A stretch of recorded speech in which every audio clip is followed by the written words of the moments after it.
What's up guys, Matt here, and in this video I'm going to be unboxing and showing you this Coolby ZealBook. This is a 15.6 silent ultra laptop. It is loaded with features. Without further ado, let's get this unboxed and check it out. So first thing they have on the box is this kind of spec sheet. I think this is a really important section right here, explaining all the main specs that you would look for in a computer or laptop. It's fanless, so it's going to be very, very quiet. Hard drive is 256 gigabytes solid state. So it does have the flexibility to expand it to a maximum of 1 terabyte, which is nice to have the option. It's got Wi-Fi, it's got a webcam, and it's got a 6.5 inch trackpad. So let's just get this open. All right, so here's how it's packaged. Got this bar here, which has the power adapter in it, which was much smaller than I was expecting. Here we go, we've got our user manual. All right, here it is. So here is the ZealBook, and a few interesting things here, like this edge I think is very interesting. So watch this edge as I open this.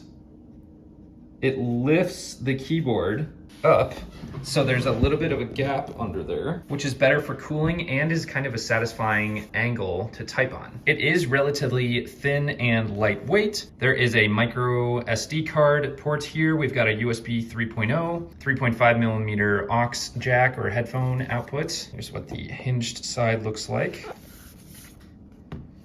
And then on this side, we have our power input, another USB 3.0 jack, and also a mini HDMI port. Here's the front side. Here's a look at the back. The solid state drive is in here, and that's where you could expand the drive if you wanted to, or add one. It does have these 4 rubber feet, so it's never sitting on the actual frame. All right, booting it up here for the very first time. And in the meantime, note that it does have that built-in camera and a built-in microphone. The keyboard does not actually light up, so there's no backlit option for the keyboard. It does conveniently have a numerical keypad here. And here's a closer look at the keyboard so you know exactly what to expect. All right, so here is what you will see on setup. So you simply just follow the prompts, create a username, password, and so on. So it takes about 10 minutes or so to get this all set up.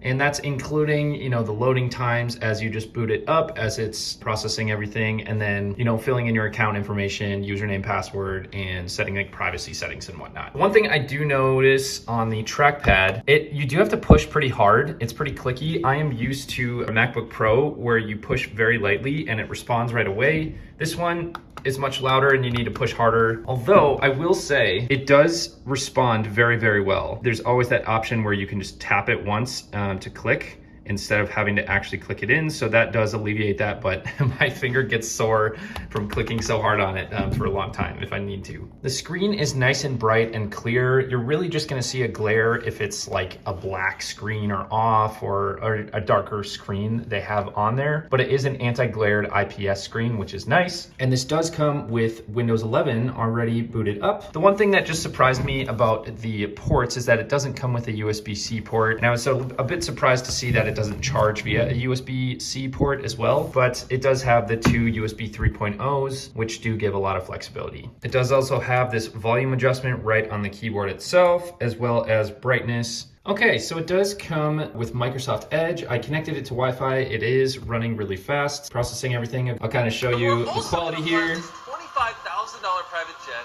a $10,000 for... I will say the speakers, they're not like distorted, but they just sound pretty thin and they don't get very loud. So I would definitely recommend using, wired headphones in the audio jack or just going Bluetooth headphones. So much more. But before I show you what it's like to find...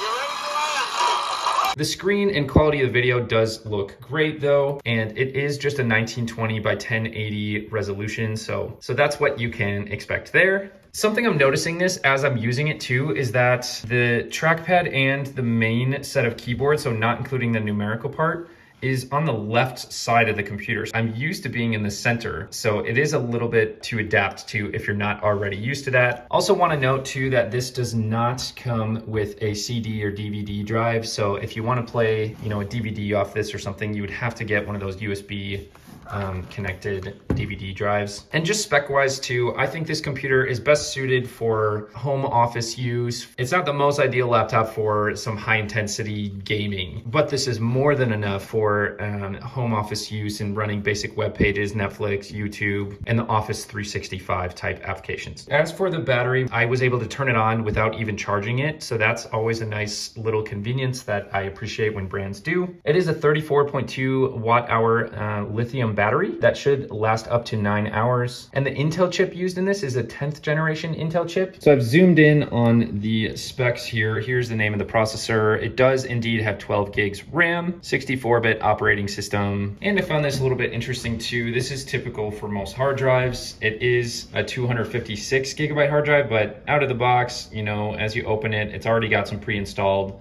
apps and whatnot. So this is it, and I have not installed any new apps yet either. So you'll have 237 gigabytes actually when you start using this. So hopefully this video shows you a lot more of what to expect and some of my thoughts and recommendations for this Coolby Zealbook. I will catch you guys on the next one. See ya.